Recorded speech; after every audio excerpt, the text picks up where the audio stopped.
Hello friends, welcome to our channel stitching with Reena. आज मैं 34 यानी कि 34 साइज के प्रिंसेस कट ब्लाउज की कटिंग करना बताऊंगी। तो अस्तर मैंने पीसेस वाला लिया है और ये है मेन फैब्रिक जो कि साड़ी से निकला हुआ ब्लाउज है। इसको हम साइड में कर देंगे। अस्तर पे कटिंग करके फिर हमें इसी बराबर से मेन फैब्रिक पे कट कर लेना है। अस्तर को ऐसे खोलते हुए डबल फोल्ड में बिछाएंगे, ये देखिए।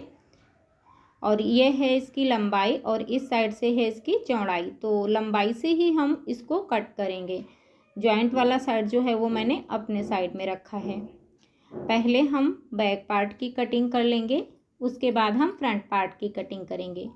तो सबसे पहले इस तरह से सीधा निशान लगा के जो भी कपड़ा तिरछा है उसको सीधा कर लेना है।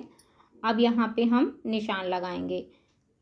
जितनी भी हमें ब्लाउज की लंबाई रखनी है उसमें 1 इंच एक्स्ट्रा लेना है, जो कि हमारा मार्जिन होगा।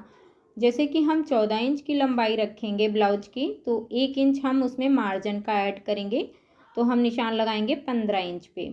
ये मैंने 15 इंच पे निशान लगाया। यहाँ से इसको सीधा करेंगे, ये देखिए इस तरह से यहाँ से सीधा कर लिया। और यहीं पे हम इसके शोल्डर का निशान लगाएंगे। शोल्डर का निशान हमें यहाँ से नहीं लगाना है, यहीं से लगाना है। शोल्डर हम इसका लेंगे 6 इंच। तो इसका नेक हम 8 इंच का बनाएंगे। और अगर जो आप डीप नेक इससे भी ज़्यादा यानी कि 9 इंच 10 इंच तक बना रहे हैं तो आप शोल्डर लीजिएगा 5.5 इंच। 11-12 इंच तक की बना रहे हैं तो आप शोल्डर इसका 5 इंच रखिएगा। आर्म होल भी मैंने 6 इंच ही लिए हैं। और इस तरह से इसको सीधा करेंगे और यहाँ से भी हम एक सीधी लाइन ड्रॉ कर लेंगे। ये देखिए साइज है इसका 34 इंच, उसका हमें चौथाई निकालना है जो कि होगा 8.5 इंच। 8.5 इंच पे निशान लगाएंगे। 1.5 इंच यहाँ पे हम लेंगे सिलाई मार्जिन। कमर जो है वो है हमारी 28 इंच की यानी कि 28 इंच, उसका चौथाई लेंगे 7 इंच। 1 इंच बैक पार्ट के टक्स के लिए लेंगे और 1.5 इंच यहाँ पे भी मार्जिन का ऐड करेंगे। तो ये मैंने निशान लगा लिया। इस निशान को हमें इस तरह से मिलाना है और इसके बाद हम मार्जिन वाले निशान को भी ऐसे सीधा मिला लेंगे, ये देखिए।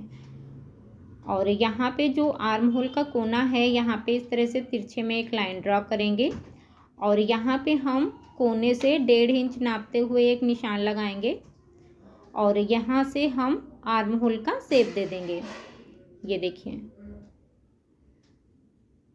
यहाँ से हल्का सा ऐसे नीचे को डाउन करते हुए शेप देना है, ये देखिए। तो इस तरह से मैंने ये आर्म होल का शेप भी दे दिया है।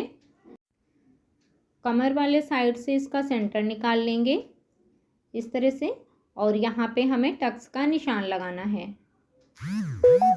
ये देखिए। 4 से 4.5 इंच तक का टक्स आप यहाँ पे डाल सकते हैं। नेक का निशान लगाएंगे। नेक विड्थ लेंगे 2.5 इंच की और बैक नेक की जो हम डीपनेस रख रहे हैं वो 8 इंच की रख रहे हैं। 8 इंच पे निशान लगाएंगे और यहीं से इस तरह से हम बॉक्स बना लेंगे, ये देखिए। इस तरह से हमें बॉक्स बनाना है और यहाँ पे हम नेक का शेप दे देंगे। तो इस तरह से मैंने यहाँ पे नेक का शेप भी दे दिया है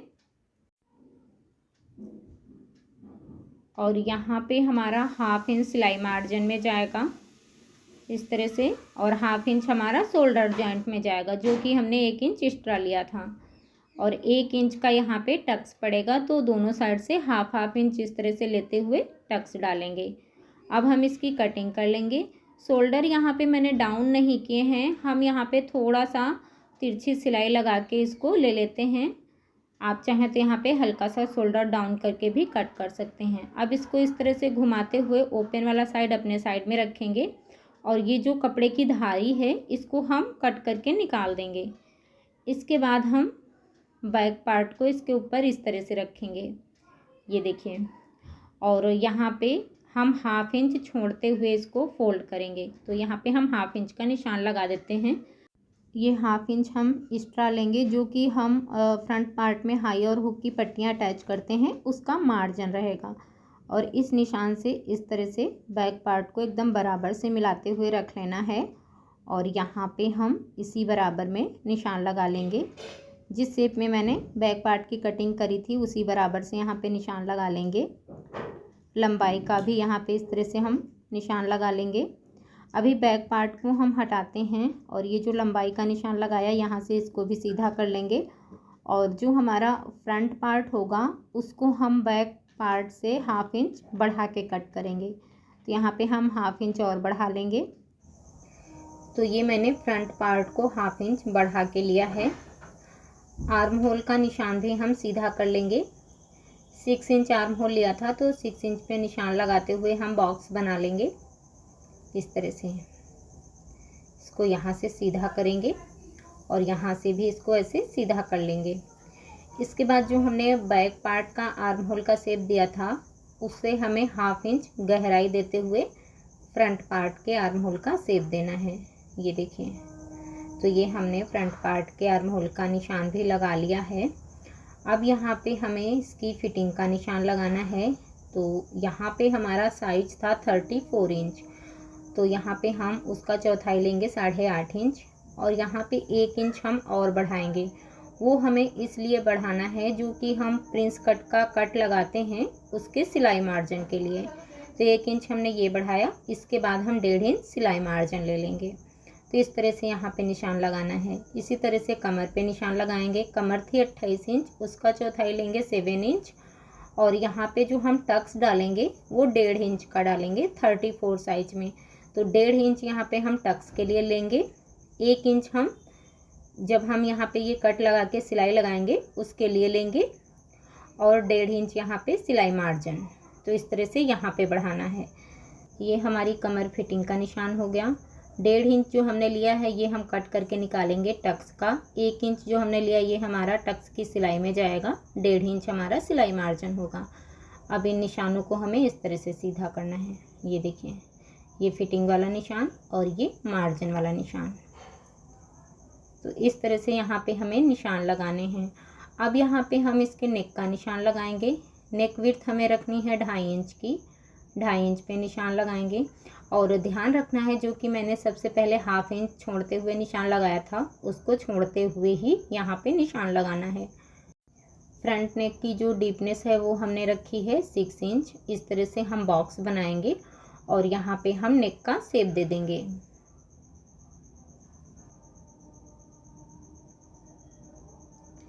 तो ये देखिए, इस तरह से हमने यहाँ पे नेक का शेप भी दे दिया। अब यहाँ पे हमें टक्स का निशान लगाना है। तो हम टक्स पॉइंट का निशान जो है वो 10 इंच पे लगा रहे हैं। इस तरह से यहाँ पे हम 10 इंच पे निशान लगाएंगे और यहीं से हम यहाँ से इस साइड से इसकी दूरी रखेंगे 3.5 इंच। 3.5 इंच पे निशान लगाएंगे और कमर की साइड से हम 1/2 इंच कम करते हुए निशान लगाएंगे यानी कि 3 इंच पे और इस निशान को ऐसे मिला लेना है। ये देखिए, इस तरह से हमें इस निशान को मिलाना है। और टक्स का हमने कितना लिया था 1.5 इंच, तो 1.5 इंच का हमें टक्स डालना है यहाँ पे। तो यहाँ पे हम 1.5 इंच पे निशान लगाएंगे और यहाँ से हम 2 इंच 2.5 इंच तक सीधा कर लेंगे इस तरह से इसको ऐसे। और इसके बाद यहाँ पे हम ऐसे गोलाई देते हुए टक्स का शेप दे देंगे। तो ये देखिए, प्रिंस कट में हमें कुछ इस तरह से शेप देना है। ये देखिए, यहाँ पे हमारा 1/2 इंच अभी सिलाई मार्जिन का भी जाएगा। इसके बाद यहाँ से हम इसको इस तरह से शेप देंगे। ये देखिए, हमें आर्म होल वाले निशान से इस तरह से मिलाना है। तो ये मैंने निशान लगा लिए। इसी शेप में हम इसकी भी कटिंग कर लेंगे। यहाँ से भी इसको कट कर लेंगे। ये देखिए, नेक की भी हम यहाँ पे कटिंग कर लेते हैं और जो हमने टक्स का निशान लगाया था उसको भी हम कट करके निकाल देंगे इस तरह से। ये देखिए, इस टक्स को भी यहाँ से इस तरह से कट करते हुए निकालेंगे और यहाँ पे गोलाई के साथ कट करेंगे इसको। तो ये हमने फ्रंट पार्ट की भी कटिंग कर ली है। दूसरे साइड में भी निशान लगा लेंगे ताकि हमें पता चले। यहाँ पे भी दूसरे साइड में निशान लगा लेते हैं। तो यहाँ पे हम फिटिंग का ही निशान लगा लेंगे। तो इस तरह से हमारे फ्रंट पार्ट की कटिंग हो गई है। अब जो हमारे पास साइड से थोड़ा सा कपड़ा निकला है उसमें से हम स्लीव की कटिंग कर लेंगे। तो इसको हम 4 फोल्ड करके बिछाएंगे। ये जो कपड़ा है इसको ऐसे कट करके सीधा कर लेंगे और यहाँ पे इसको ऐसे 4 फोल्ड करके बिछा लेंगे। तो यहाँ पे इसकी लंबाई जो है वो देखिए 6 इंच आ रही, थोड़ा सा यहाँ पे तिरछा है तो उसको हम सीधा करेंगे तो लंबाई इसकी 6 इंच ही रहेगी। 5 इंच की ये बन के रेडी होगी। अगर जो आपको लंबाई बढ़ानी है तो जो मेन फैब्रिक में बॉर्डर था उसको यहाँ पे आप अलग से लगा के इसकी लंबाई बढ़ा सकते हैं। तो हमें 5 इंच की ही स्लीव बनानी है तो हम 5 इंच ही लेंगे और यहाँ से हमें फिटिंग का निशान 7.5 इंच पे लगाना है। तो देखिए ये पूरा 7.5 इंच ही आ रहा है, मार्जिन का भी कपड़ा कम पड़ रहा है। 3 इंच की यहाँ पे हम गहराई कट करेंगे, 3 इंच पे निशान लगाएंगे और यहाँ से हम स्लीव का शेप दे देंगे। जो ये तिरछा था उसको मैंने यहाँ पे इस तरह से सीधा कर लिया और स्लीव का शेप दे देंगे। मोहरी हमें रखनी है 5.5 इंच की, 5.5 इंच पे निशान लगाएंगे और इस तरह से इसको हम मिला देंगे। इसके बाद इसको हम कट करेंगे और साइड से ये जो कपड़ा निकला हुआ है इसी को यहाँ पे ऐसे हम कट करके यहाँ पे इसके मार्जिन के लिए बढ़ा लेंगे। ये देखिए तो इस तरह से हमारे स्लीव की कटिंग हो जाएगी। 1/2 इंच की हम यहाँ पे फ्रंट पार्ट में गहराई कट करेंगे। अभी इसकी गहराई हम नहीं कट कर रहे हैं, इसे हम बाद में कट कर लेंगे। तो इस तरह से हमारे स्लीव की भी कटिंग हो गई है। इसी तरह से हम मेन फैब्रिक पे भी इसको कट कर लेंगे। तो ये हमारे ब्लाउज की कटिंग जो है वो हो गई है। आई होप आपको इसकी कटिंग पसंद आई होगी। अच्छी लगी हो तो लाइक करिएगा, चैनल को भी सब्सक्राइब करिएगा, कमेंट करके बताइएगा कैसी लगी video. Thanks for watching my video.